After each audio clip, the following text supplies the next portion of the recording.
Hello friends, welcome to Jo's Tamil health and beauty.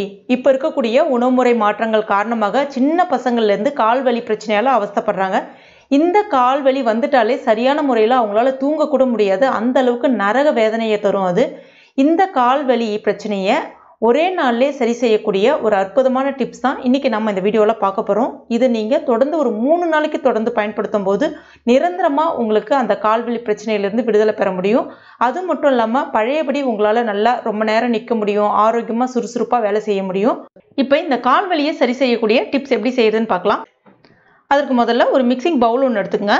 இப்போ இதில் 2 spoon அளவுக்கு நல்லெண்ணெய், சுத்தமான நல்லெண்ணெயை சேர்த்துக்குங்க. அடுத்ததாக 2 ஸ்பூன் அளவுக்கு அதே அளவுக்கு ஆமணக்கு எண்ணெய், இன்னொரு பேர் விளக்கெண்ணெய்ன்னு சொல்லுவாங்க, ஆங்கிலத்தில் கேஸ்டர் ஆயில்னு சொல்லுவாங்க, அதையும் சேர்த்துக்குங்க. அதுக்கு அடுத்ததாக அதில் பாதி பங்கு அளவுக்கு, அதாவது 1 ஸ்பூன் அளவுக்கு எலுமிச்சப்பழ ஜூஸ் சேர்த்துக்குங்க.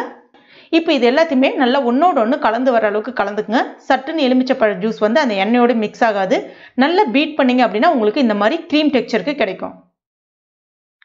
இப்போ இதை நீங்கள் ஸ்டோர் பண்ணி வச்சுக்கலாம், வெளியிலே ஸ்டோர் பண்ணி வச்சுக்கலாம், தேவைப்படும் போது எடுத்து பயன்படுத்திக்கலாம். 7 நாளைக்கு வரைக்கும் வச்சு பயன்படுத்த முடியும். இது எப்படி பயன்படுத்தணும் அப்படின்னு பார்த்தீங்கன்னா, எங்கெல்லாம் உங்களுக்கு வலி அதிகமாக இருக்கோ, உதாரணத்துக்கு வலிகள் எங்கே அதிகமாக இருக்கும்னு பார்த்தீங்கன்னா, மூட்டு பகுதிகள் அதிகமாக இருக்கும், தசை பகுதிகள் அதிகமாக இருக்கும், இல்லைன்னா குதிக்கால் பகுதிகளில் அதிகமான வலி இருக்கும். அந்த இடங்களில் தடவி விடலாம்.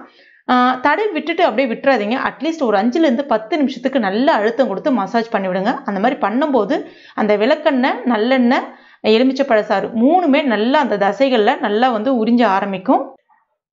ஒரு 2 மணி நேரம் அப்படியே விடலாம், இல்லைன்னா இரவு முழுவதுமே முடிஞ்சால் அப்படியே விடலாம். அதுக்கப்புறம் காலையில் எப்பயும் போதில் வந்து நீங்கள் குளிக்கலாம். இது நல்லா அப்சர்வ் ஆகிடும், அதனால் எந்த விதமான பயமும் வேண்டாம்.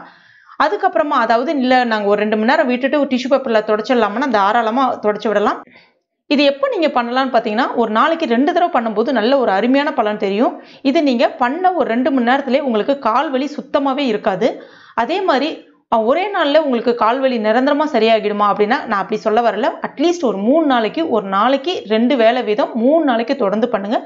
நிச்சயமாக உங்களுக்கு கால்வலி இருந்த இடமே தெரியாது. அந்த அளவுக்கு நல்லா அந்த ரத்த ஓட்டம் அந்த இடத்துல அதிகரிக்க ஆரம்பிக்கும். அந்த தசை எல்லாமே வந்து உங்களுக்கு, அதாவது அந்த தசை பிடிப்பு எல்லாம் சொல்லுவாங்க இல்லையா, அது எல்லாமே ரிலீஸ் ஆக ஆரம்பிக்கும்.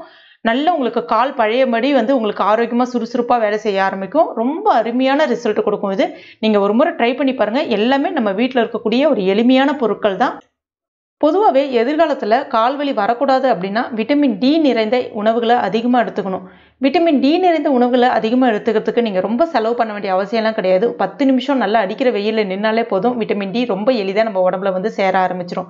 அதுக்கு அடுத்ததாக பொட்டாசியம் நிறைந்த உணவுகளை அதிகமாக எடுத்துக்கணும். உதாரணத்துக்கு உலர் காய்ந்த திராட்சைகள், இல்லைன்னா வந்து நிறைய நட்ஸ் வகைகள், இதெல்லாம் சாப்பிடும்போது நம்ம உடம்புல அதிகப்படியான பொட்டாசியம், விட்டமின் டி ரொம்ப எளிதாக சேர ஆரம்பிச்சிடும். கால்வலி வர்றதுக்கு நிறைய காரணங்கள் இருக்குது. ஒரு நாள் நம்ம நீண்ட நேரம் நிற்கிறோம் அப்படின்னா நம்மளுடைய ஒட்டுமொத்த பாரத்தையுமே நம்மளுடைய காலும் பாதமும் தான் தாங்குது.